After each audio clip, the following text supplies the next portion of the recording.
Dari Novisiat SVD Kuburuteng, Manggarai Flores, NTT, saya Pastor Freddy Zaharin SVD menyampaikan ucapan selamat jumpa lagi lewat siraman rohani.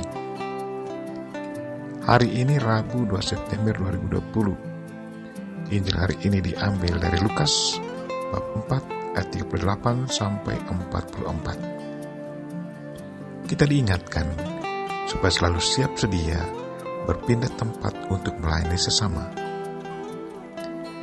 Marilah kita berdoa memohon penerangan Roh Kudus. Dalam nama Bapa dan Putra dan Roh Kudus. Amin. Tuhan dan Allah kami, puji dan syukur kami haturkan kepadamu atas segala kebaikan dan cintamu.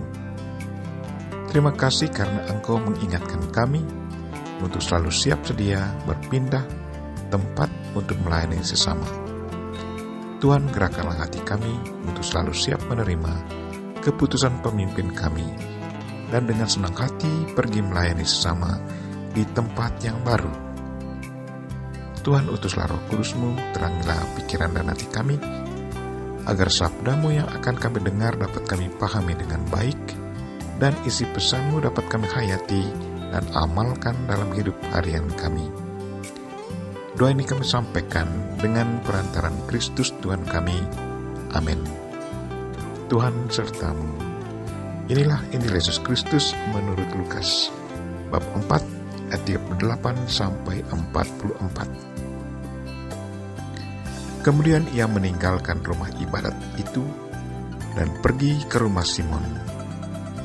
Adapun ibu mertua Simon demam keras, dan mereka meminta kepada Yesus supaya menolong dia. Maka ia berdiri di sisi perempuan itu, lalu menghardik demam itu, dan penyakit itu pun meninggalkan dia.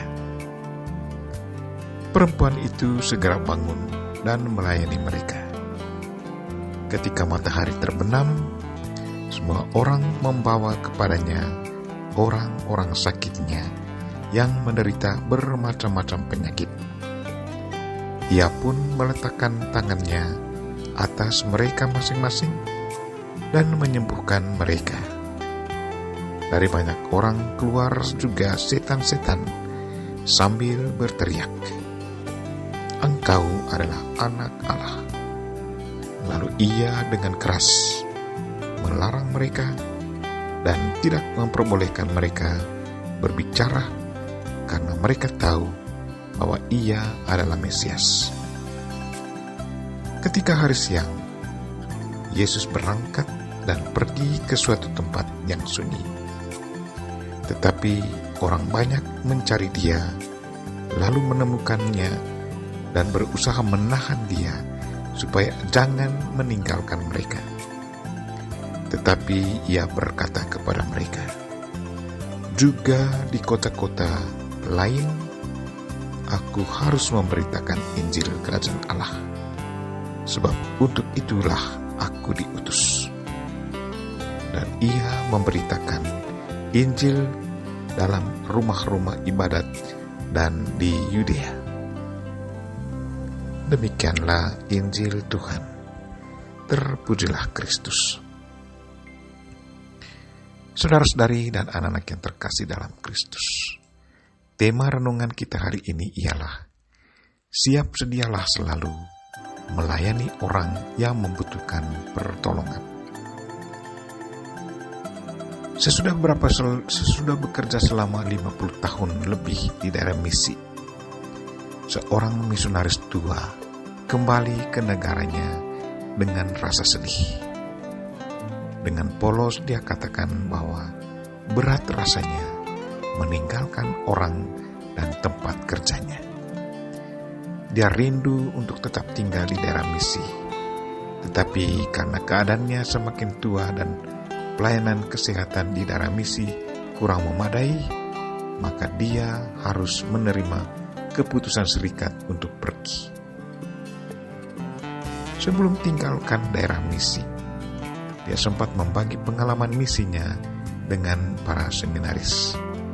Katanya, "Saya bahagia karena saya diberi kesempatan bekerja di banyak tempat di negara ini. Dengan itu saya mengenal banyak orang dan melayani banyak orang. Saya bahagia sewaktu bertemu orang yang pernah saya layani dan tetap ingat saya. Saya bahagia sewaktu ada orang katakan bahwa mereka menerima komunio pertama dari tangan saya atau mereka dibaptis oleh saya.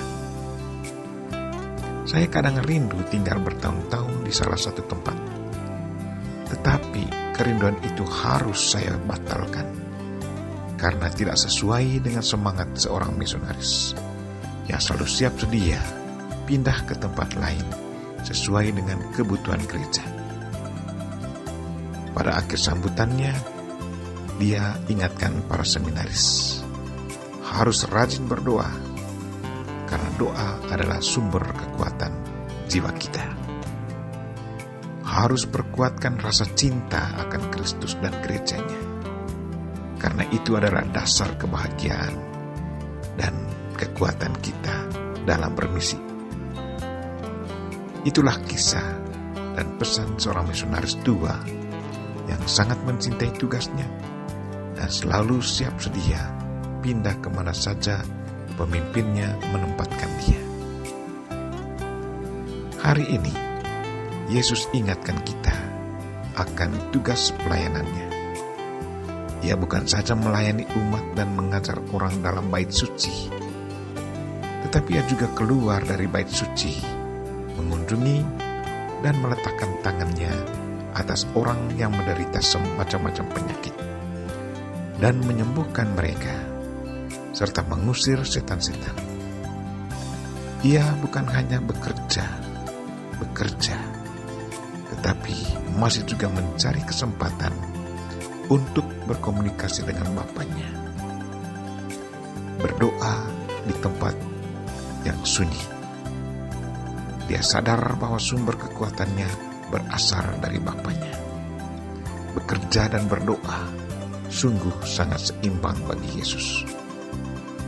Di saat orang meminta dia agar tinggal saja di tempat mereka, Yesus dengan sopan katakan, juga di kota-kota lain, aku harus memberitakan Injil Kerajaan Allah, sebab untuk itulah aku diutus.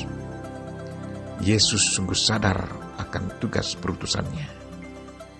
Dia selalu mengutamakan kehendak Bapaknya. Ia selalu siap melayani siapa saja di mana-mana. Selalu siap mengunjungi tempat-tempat baru sesuai dengan kebutuhan. Ajaran Yesus hari ini merupakan satu peringatan yang sangat baik bagi kita semua, bahwa sebagai pelayan Kristus atau biarawan-biarawati, kita harus selalu taat dan setia mengikuti contoh hidup Kristus, yaitu supaya selalu siap sedia untuk pindah kemana saja seturut kebutuhan gereja.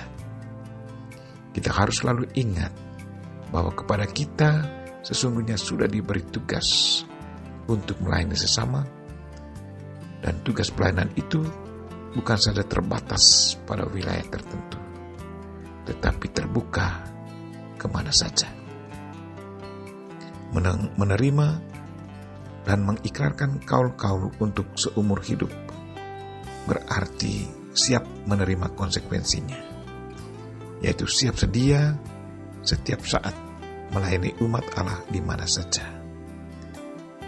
Kalau dalam proses kita menolak permintaan pemimpin untuk pindah tempat kerja, itu berarti kita tidak taat akan sumpah kita. Gereja atau orang yang kita layani sesungguhnya tidak akan mati karena ketidakkehadiran kita. Tuhan selalu siapkan orang untuk melayani gereja atau jemaatnya. Marilah saudara-saudari dan anak-anak yang terkasih, ikutilah teladan Yesus Kristus. Ia adalah Tuhan kita. Ia adalah guru kita. Ia sudah memberi contoh yang baik, selalu siap melayani siapa saja, di mana saja. Kita berdoa, semoga Tuhan Yesus selalu menggerakkan hati kita dan mendorong kita untuk selalu siap menerima penempatan baru dengan sepenuh hati. Kita memohon Bunda Maria untuk mendoakan kita. Amin. Marilah kita mohon berkat Tuhan. Tuhan sertamu. Semoga Allah yang Maha Kuasa dan Maha Kasih melindungi, membimbing, dan memberkati saudara dan orang-orang yang kita doakan pada hari ini, secara khusus saudara-saudara kita yang lagi sakit. Bapa dan Putra dan Roh Kudus. Amin.